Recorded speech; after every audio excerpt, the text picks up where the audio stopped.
And hello, meron pala akong gustong i-share sa inyo na dalawang whitening body cream. So, gusto ko siyang ipagkumpara kung ano nga ba yung gusto mo, na magugustuhan mo, at yung gusto ko, or parehas lang ba sila, or magkaiba nga ba sila, yung isa ba ay hindi pwede, yung isa ba ay pwede parehas. So, ayun. And ito nga pala ay Suki Niacinamide Whitening Body Cream. So, ito naman yung isa, Saluden Whitening Glowing Cream siya. So, etong dalawang to ay may pagkakaiba sa paggamit. So, gusto ko siyang explain at ipakita sa inyo. So, parehas na rin ako mayroong review nito. So, dito muna tayo. Nauna ko kasi ito nagamit or ito. So, basta ito nagamit ko to. Medyo matagal na rin to sa akin, months na rin. Pero ginagamit ko, bihira na lang. And matagal naman yung expiration nila. Ito naman ay 2027 and ito naman ay 2027. May box naman itong isa. Ayan, 2027 sila parehas. So, dito muna tayo, ipapakita ko siya. So, ito kay Niacinamide, kay Suki, ayan. Niacinamide Body Cream, Whitening Body Cream is, ito naman ay sa body lang siya, hindi siya pwede sa face. Pero may nakita ko sa TikTok nito. Sa TikTok ko ito nabili matagal na. Hindi ko sure kung magkano ko siya nabili. Basta meron siyang buy one take one kung gusto nyo, kung nagustuhan nyo. At meron din siya ibang mga kasama. Hindi ko pa na-try yung sunscreen nito. And ayun, may ibang mga kasama kasi ito. So, ito yung napili ko sa body cream. So, ito ay isa sa mga kakaiba na nagamit ko. And ginagamit ko lang to tuwing, limbawa, lalabas ako, as in, pwede akong pawisan, pwede akong mabasa. Kasi ito yung kakaiba sa kanya na hindi talaga siya natatanggal pagka nababasa ka. Pero lang pag nagkuskus ka, syempre matatanggal yun. So, kung gusto mo ito yung instant whitening sa skin mo, na kahit nababasa ka, kahit mag-swimming ka, hindi siya matatanggal. Nandun pa rin yung pagka-instant whitening sa skin mo. Ito namang sinishare ko na mga whitening body cream ay instant whitening naman siya. Depende at magkaiba sila ha. So, ito muna. So, ito naman ay whitening and moisturizing. And nakalagay rito, nourishing and rejuvenating, presented fragrance and retention. Ayan. And nakalagay dito ay may ascorbic acid and meron siyang sea water and nicotinamide. Ayun. And 60 grams lang siya. So, parang, parang, ang dating nito, parang sunscreen, pero parang lang siya. Pero hindi siya sunscreen, wala siyang SPF, kaya hindi siya katulad ng isa, may SPF tong isa. So, ito ay, napansin ko lang dito is, hindi nakalagay yung pinaka-address ng manufacturing. Basta nakalagay PR silang, yun lang. So, ayun lang ang nakalagay dyan. Hindi katulad ng iba, nakikita mo talaga yung buong address ng manufacturing. So, yung paggamit dito ay syempre, maglinis ka muna ng katawan o kaya maligo ka bago ka maglagay sa buong katawan. And nakalagay naman dito ay depende sa'yo kung gusto mo karami. Kasi marami talaga, pagka-konti lang nilagay mo, ayan.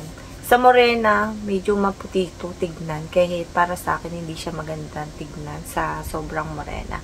Pero kung ganito lang kakulay, ayan. Yung medyo maputi-puti ka na, medyo sakto lang, okay lang yan. So, nandito yung ingredients niya. Sobrang daming ingredients. Yung nabanggit ko dito ay ito yung mga active ingredients. Ascorbic acid, nicotinamide, and sea water. Ayan. Shea butter. Ayan. Medyo konti-konti na lang siya to kasi dahil nagamit ko na siya. So, ipapakita ko yung itsura niya. So, ito siya. Dito ko siya ilalagay. Ayan. Ito yung skin ko Ayan. Medyo umitim talaga ako. Dahil sobrang summer. So, kung gusto nyo ito gamitin na gusto nyo magdagat kayo, ay ito yung gustong-gusto ko. At gusto rin ng iba. Marami ako nakitang review nito na ginagamit karaniwan mga teenager. Ayun. So, ginagamit nila pag lumalabas sila. Ang model ata nito si Piang. Ayun. Nakita ko sa kasi gumagamit ito at indoors. Ayun siya. So, ito siya. Kahit konti lang siya, medyo marami talaga. So, napakita ko na to sa una kong vlog na binasa ko siya. So, hindi talaga siya instant whitening to. Nagbubuo ba siya kahit na pagkaganto. Lalo na months na to, na sa akin. Mabango pa rin, tsaka parang fresh na fresh pa rin siya. So, nakalagay lang siya sa maayos na lagay. So, eto siya. O, diba? Mas maputi siya. Hindi naman siya kaputian dahil maputi na ako at madali na siya magkapinsel. Sa morena, hindi siya magandang tignan. Pag morenang-morena ka, kasi kitang-kita yung pagkaputi. So, ito, wala to SPF. Pwede nyo siya patungan ng sunblock sa ibabaw or kaya sunscreen. Basta sa face. Depende na lang kung gusto nyo ilagay sa face. Basta, nakalagay lang kasi dito, body cream lang siya. Kaya, magkaiba na lang nyo ilagay yung sunscreen, ibang sunscreen. Ito, pwede nyo siya patungan ng sunblock. So, ayan siya. Ayan tsura niya. Ayan, no? Diba? So, hindi siya malagkit. Sobrang na-absorb to. Gustong-gusto ko to nung time na ginagamit ko. Sabi ko, ang galing kasi hindi niya natatanggal kaagad. Diba? Hindi katulad ng ibang body cream. Talagang, pag nilagay mo sa tubig, talagang matatanggal siya. So, medyo magpagkamalambot sa katawan. So, mabango din siya. Depende na lang. Yung iba kasi hindi nababanguhan. So, ayun. So, dito naman tayo sa isa. Ito naman ay marami ako nakikitang naging review nito. Meron na itong pinartneran ng toner, cream, sunscreen, meron din basta marami silang kasama na ganito. May serum na rin. Hindi ko pa natatry yung mga iyon. So, ito, nagamit ko to sa face dahil pwede siya sa face dahil may SPF 50 siya. Ito naman ay whitening Sakura. Whitening glowing cream naman siya. Brightening and natural whitening. Triple whitening ingredients siya. So, 100 grams siya. Medyo marami-dami rin to. So, SPF 50, PA+++, ayun. And, nandito naman yung manufacturer. So, ayan, nandyan siya. Tapos, yung ingredients, wala sa lagayan. Nandito sa box. Kung ano yung nasa box, yung iba nandito, yung iba wala. So, ayun. And, meron tong triple whitening ingredients ko tulad ng arbutin, glutathione, nicotinamide, ayun. Para silang may ganun dito. So, ayun. And maganda to sa araw kasi meron na siyang SPF 50. And hindi mo na kailangan maglagay ng sunblock. And kung sa face gagamitin mo, pwede mo rin siyang patungan ng ibang sunscreen na mataas din sa SPF. Pwede naman kasi na-try ko na yun. So, ipapakita ko sa inyo to. Nandito yung ingredients niya. Sobrang dami din niya ingredients. So, ayan. Ipapakita ko sa inyo. Walang nakalagay sa face ko nga pala.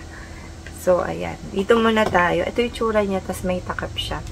Medyo tipid-tipid rin ako gamitin. Ito pinagsasalitan ko. Kung trip ko lang siya lang gamitin. Hindi naman kasi agad ma-expert. So, lagay nyo lang sa tamang lugar. So, ito yung tsura niya.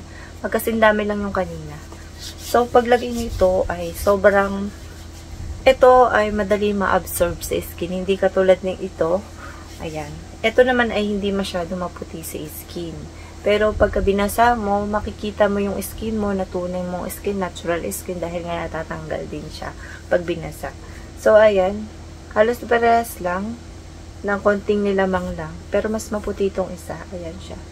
Ayan. Mas maputi itong isa. Hindi katulad kanina para sila maitim, diba? Umitim talaga ako ngayon summer. So, ayan. Bagay na bagay ito sa instant whitening na naghahanap. Pero, ito, magkaiba kasi sila. Ito kasi pwede sa face. Yung isa, hindi pwede. So, ito, face and body to. So, malagkit ba siya pagka nilalabas sa skin, tapos nagmo-moist ba?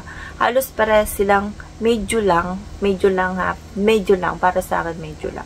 Pero pagka super duper pawisin ka, pwede maglagit eh. Ayan, depende na lang sa inyo kasi may magko-comment dyan. Iba, bakit sa akin, hindi naman pala yung ganito, ganyan, diba? So, ayun. Sa face, itatry ko rin para makita nyo. Ayan. Ito yung face ko. Ayan. Pwede nyo konti lang, pwede marami. Ayan, pwede nyo rin to, halimbawa, konti na ilagay nyo, tapos pwede nyo rin patungan ng sunscreen kung hindi pa kayo na-satisfied. Ayan, maputi siya sa face. Ayan. Tsaka hindi to malagkit sa mukha. Madali din siya ma-absorb sa face. Tsaka pag nasa labas ako, hindi siya yung parang malagkit. Hindi siya ganun. Ayan. Ito ako, pagka may cream sa mukha. Maputi talaga yung mukha ko pag may cream. Kaya yung sinasabi ng iba, meron nakalagay sa face mo, tapos sasabihin mo, wala, ganun. Talagang ganito yung face ko pag may cream. So, ayan siya. Ganito yung face ko, parang naka-filter, diba? So, ayan. So, may makikita naman kayo dyan, yung mga pinagbakasan ng tuyo na pimples. Medyo nagla-light-light pagka nilalagyan ng mga, cream. So anong nagustuhan ko dito sa dalawang to? Parehas lang, and wala naman ako naging problema. Depende na lang sa gagamit, kung ano yung magiging problema nyo, kung ano yung magiging ayaw nyo. Ito, pwede nyo lang to patungan ng, di ba nag-lotion kayo na mataas sa SPF, tas patungan nyo nito. Or kaya kung ito muna, tas SPF 50 na lotion, or kaya sunblock, pwede nyo patungan. So, ito rin ganun din. Pwede nyo rin silang patungan. So, ayun. Kasi ito, face and body. So, wala naman siyang masamang amoy, parang powder na amoy, kakaiba yung amoy nito eh. Super mild lang. So, ayun. Hindi sila malagkit, hindi sila makate, hindi sila yung parang nagbubuo-buo sa katawan pag nasa labas. So, may pagkakaiba sila ng ganda. Kung eto ay gusto ko to sa tubig, pagka maliligo ka sa dagat, or kaya pawisin ka, eto. Hindi siya yung maglulusaw-lasaw. So, kung eto naman ay madali siya matanggal, hindi siya yung sobrang kaputian, di katulad nito. Itong whitening body cream. So, ito yung mga cream na nagamit ko sa katawan ko na nagustuhan ko rin. So, ayun lang yung masasabi ko dito. Depende na lang sa inyo kung paano nyo siyang gagamitin. Kung pwede sa teenager, pwede. Sa mga lactating or preggy, magtanong muna kayo sa mga doktor nyo, sa OB nyo. Kasi mas sure, not safe, kung ano yung pwede nyo gamitin. So, ayun lang yung masasabi ko, and see you next time. Bye.